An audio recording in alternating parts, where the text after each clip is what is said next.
Welcome back to another video. Today I want to talk to you about humidifiers and why they are a really great thing for your houseplants. Now, obviously we've talked quite a lot about humidity and why we need it in the environment, but in this video we're going to quickly talk about humidity.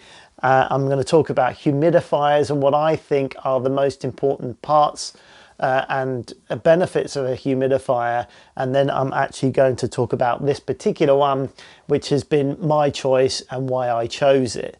So humidity, it's important because most of the houseplants that we have, if you take succulents aside, most of the houseplants that we have come from humid and tropical environments or subtropical environments. That's where they're native to, and their environments are humid ones. And so if we want to get the best out of our houseplants and keep them as healthy as possible, then we need to recreate their environment where they're most happy.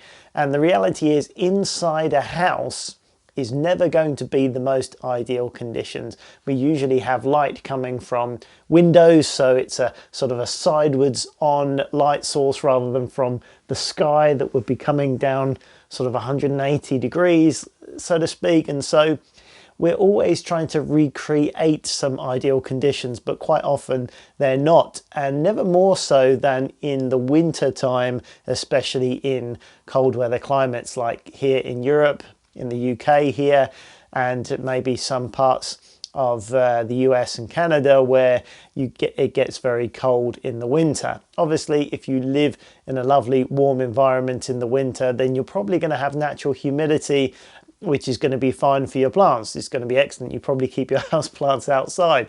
But for us, we have to think about humidity, and especially in the winter.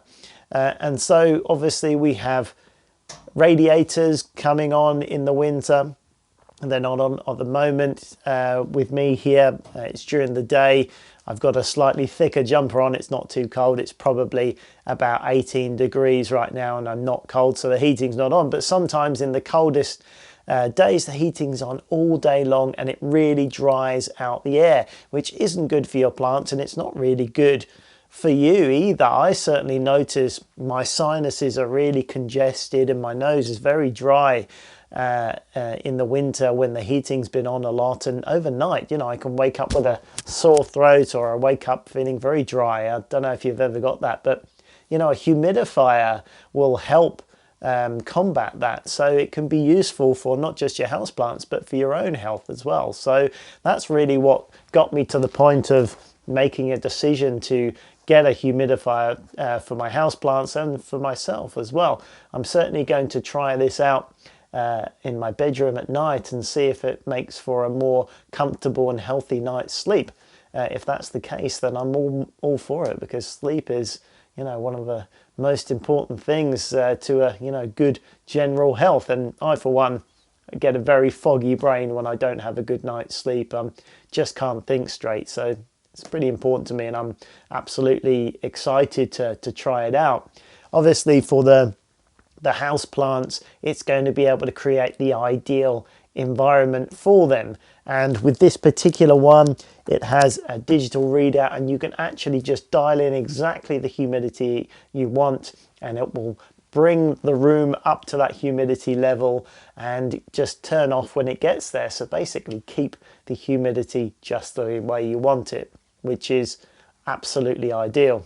Now, there were quite a few choices when looking at humidifiers, right the way from particularly cheap sort of room diffusers that you can put a few drops of essential oil in. It all goes all the way up to the most expensive ones, like the Dyson humidifier, which is something like £500–600 in British sterling. I don't know what it is in the US. I'll put it up on the screen or something, but it's not cheap, and I think it's a little bit overkill for our purposes. And then in the middle you have things like this unit, which I think is perfect for our needs. There were certain things that I wanted that were must-haves in a humidifier, and I'll go through those specific things now that may help you make your own decision if you're interested in one of these humidifiers. And I will put links down in the description below where you can get this particular one, and anything I'll talk about, I'll put a link in the description for you to check out yourself.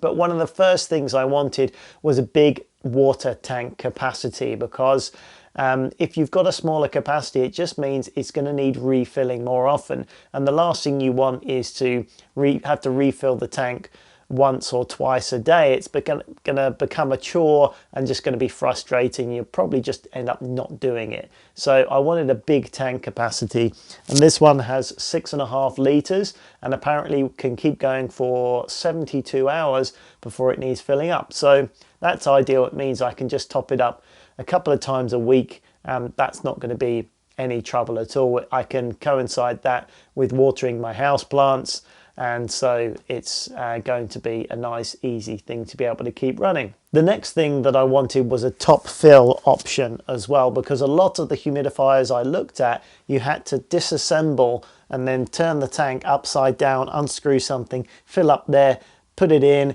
turn it that way up and put it down. And those style ones seem to be susceptible for leaking when the water level started to drop down. They seem to have some sort of seal to seal the top half with the bottom half, and the weight of the water seemed to be keeping the seal in place. And as the water level went down, the weight was less, and then so it would break the seal, and then what water was in there would then start leaking out onto whatever furniture you had it on. So that wasn't ideal. I wanted to try and avoid any potential leaks, and I just like the convenience of having a top fill facility where you can just open it up and pour some extra water in. So that was one thing that I wanted, was a top fill capacity. Also, I wanted it to be quiet, because potentially I wanted to use this with a dual purpose and keep it in the bedroom overnight, in which case I don't want to be woken up by it. So I wanted a quiet one, and this one apparently is nearly silent, so that's ideal to have in the bedroom. And also easy to clean. This has a cool and warm mist function, and so there is a greater chance of getting some mold building up within the machine itself. So I wanted it to be easy to get to all the parts and wash through and clean out, because the last thing you want is any mold building up within the machine itself, because then you effectively get something that can project mold spores throughout your living environment, which kind of defeats the object of trying to improve the air quality in your home if you're then throwing out mold spores. So I wanted something that you can clean easily, and I've got an idea for that as well. You can actually buy water dilutable sort of natural disinfectants, so I want to look into that. I haven't 100% sure checked that out, but my theory is should be able to put that in the water reservoir, and then it'll take through the machine and disinfect as it goes. That's my theory, but check it out first if you want to do that yourself. I'm not saying that that's safe until I check it out. I want an environmentally friendly one. I don't want to create a chemical weapon at the same time. So just yeah, a note of caution, just double check that that's okay before you try it. But I think that would be a good way to keep it disinfected. Maybe do it outside when you have it running, or do it in another room where there aren't people breathing it in. So yeah, just something to think about. I think also you can use vinegar to do a similar sort of thing, or descale anything, which brings me onto another point, is the water that you use in these things is important, because if you live in a hard water area like I do, if you put anything, if you keep water in anything like a kettle or anything like this type of humidifier, then lime scale will build up in it, and that's the last thing you want, because according to some other reviews, that will actually end up putting out like a fine mist of like snow, if you like. It'll actually atomize the lime scale and just coat items of your furniture in it, which is not ideal either. So ideally you want distilled water, some sort of filtered water if you've got it. If you do live in a hard water area, the best case scenario is reverse osmosis water that has been filtered down to The filter that I have is down to 0.0 particles per million ppm, so it's particularly pure. It literally is 100% water, no dissolved solids, no calciums or anything else like that. So when you put in the water, as it evaporates, there's nothing left behind because there is only water there, and water will 100% evaporate. The issue you have is with heavy dissolved solids, nitrates and that sort of thing, heavy metals that are in the water. As the water evaporates, that sort of stuff is left behind. So if you can filter that out completely, there's nothing to be left behind. You should have a nice, happy, clean machine. So that's my plan. I have a fairly big reverse osmosis water filter system that I use for my plants. I'm going to put that in there. Happy days. I've always got a watering can full of it anyway, trying to acclimatize to the room temperature for the houseplants, so I can easily just use that to pour into the machine. So that should work perfectly, but just something to think about if you do live in a hard water area. Okay, so that pretty much covers my decision-making process. Let's crack this open and test it out, shall we? All right, let's go.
The display is clear and easy to read, and the controls are simple and easy to use.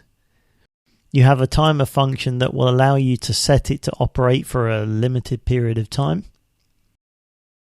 Sleep mode turns off the screen and turns the settings to the quietest mode for a quiet and undisturbed sleep. You have 3 heating levels and a cool mist mode. The auto function keeps the environment at whatever humidity you set it to, and will cut in and out as necessary to maintain that level. From testing, it can turn off for over an hour at a time before needing to turn back on and top up the humidity. So on this function, the water should probably last for weeks at a time without needing to top up. That's a very efficient program. You could easily leave this on 24 hours a day on the auto function. It would consume very minimal energy and use minimal water.